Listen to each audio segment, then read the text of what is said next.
আসসালামাইকুম দর্শক ভাইদের দেখার জন্য আবার একটা ভিডিও নিয়ে আসলাম। দেখেন, এটা আমাদের জুয়েল মিয়া, আবার এক হিসাবে শ্বশুর। দেখেন এই যে সে কি কামটা করছে, দেখেন এই যে চান্দিরে কানা করে লইছে, কানা করছে করছে তো দুরস্থান, তার পিছনে আবার বলে জরিমানাত পড়ে গেছে গা। অ্যাক্সিডেন্ট হতেই পারে স্বাভাবিক, কিন্তু তারপরেও কিছু কিছু জিনিস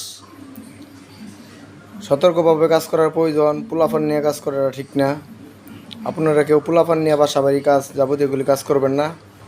এতে সাধারণ একটা হঠাৎ করে অ্যাক্সিডেন্টের কারণে মোটামুটি কিছু টাকা জরিমানায় পড়ে গেল,